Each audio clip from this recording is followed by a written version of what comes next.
L'opéra Aïda dans un stade, ça va prendre la dimension, je dirais, des grandes mises en scène, comme à l'origine, lorsqu'elle a été représentée par Verdi, à la dimension d'un stade, être à l'extérieur de nos murs. Et ça, c'est finalement une opportunité pour faire sortir l'opéra, j'allais dire faire sortir l'opéra de ses gonds et d'aller vers là où il y a d'autres publics. Et donc c'est un grand péplum qui sera sous les yeux avec, je dirais, toute la modernité aussi que l'on puisse avoir, des écrans géants, un accompagnement évidemment avec les techniques les plus modernes pour servir cette tragédie classique. Nous sommes partis d'une idée d'un décorateur avec lequel j'ai eu la grande chance de travailler, qui s'appelait Benoît Dugardin, qui est malheureusement décédé. Et j'ai gardé le concept que nous avions imaginé pour 2017 à Orange, c'est-à-dire une balade à travers une Égypte antique mais véridique. On n'a pas cherché à faire du kitsch, on a cherché à montrer de vraies choses d'Égypte, un petit peu comme si on était dans un musée.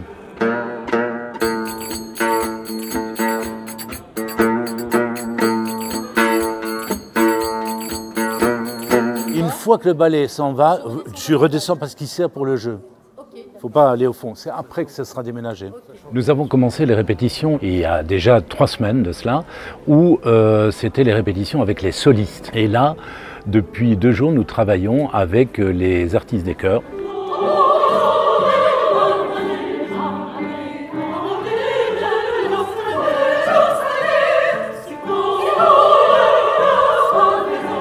Sont les chœurs de l'Opéra de l'Eurométropole de Metz, mais aussi de l'Opéra national de Lorraine, Nancy, et en même temps les artistes supplémentaires qui viennent gonfler ce chœur, puisque pour interpréter un ouvrage comme Verdi, il faut être à peu près 80 choristes pour pouvoir répondre aux exigences de la partition.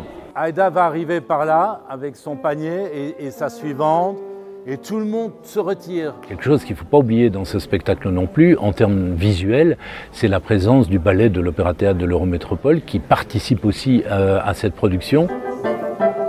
Bougez, bougez, bougez!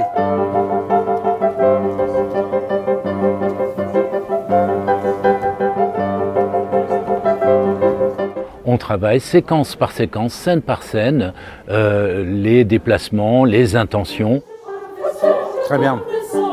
Au niveau de la mise en scène, ce qui est créé, c'est une Égypte antique avec ses traditions et son architecture, ses costumes, etc. C'est vraiment un travail de recherche sur l'Égypte. Comme vous êtes entré du fond, je pense que c'est pas mal d'aller par là. D'accord ?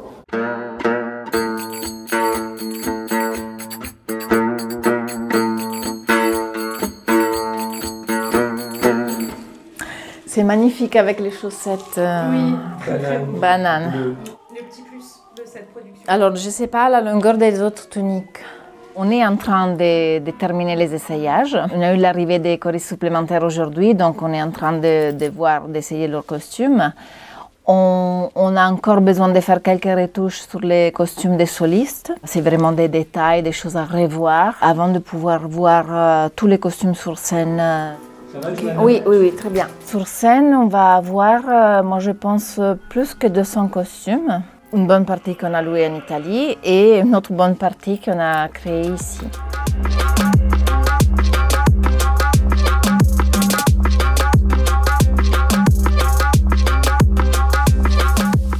Dans mes costumes, qu'est-ce qu'on va retrouver? Une idée de l'Égypte épurée, des choses trop kitsch qu'on voit assez souvent sur scène. J'espère qu'on va trouver un univers plutôt homogène. C'est clair qu'on travaille dans une distance qui est encore plus grande que celle d'un théâtre. Il y aura sûrement du vent Donc c'est clair que c'est des choses qu'on doit considérer. Par exemple, la distance nous oblige à forcer un peu sur certains détails qui doivent être un peu plus visibles, un peu plus lumineuses, on va dire, des matières aussi qui peuvent être un peu moins naturelles mais nécessaires pour être vues de loin, et aussi pareil pour avoir des proportions, pour retrouver la bonne proportion des choses, il faut faire les choses un peu plus grandes. Et on passe au ministre.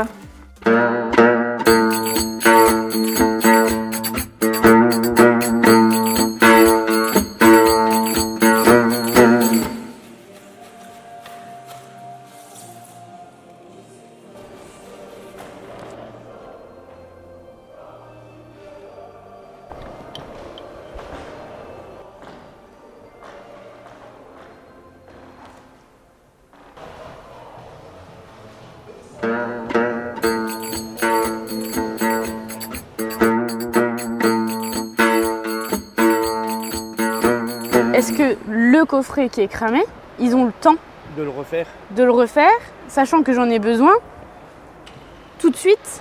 On a scalpé durant une journée, donc les ouvriers ont travaillé du matin au soir pour enlever la pelouse, et ensuite on a 2 grosses semaines de montage. 2 sociétés qui sont venues pour installer le son, la lumière et tout le montage que l'on a derrière, donc le parterre de la scène et tout ce que l'on voit derrière, les layers en fait, c'est vraiment là où on va accrocher toute la technique, donc son, lumière.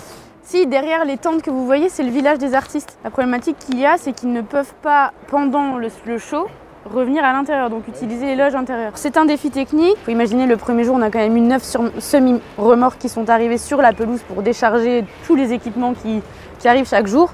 Maintenant, on a les décors qui arrivent, qui doivent être stockés à l'abri, le temps d'être installés. Ça devient vraiment une petite fourmilière. On va avoir plus de 80 personnes durant les jours qui vont travailler. Et puis le jour J, on a quasiment 200 personnes qui seront positionnées sur la pelouse, sur la scène. Des figurants, aux solistes, mais aussi toutes les petites mains que l'on ne voit pas, qui seront en arrière-scène, qui font tout simplement faire en sorte que tout ce petit monde travaille ensemble et que tout se passe bien.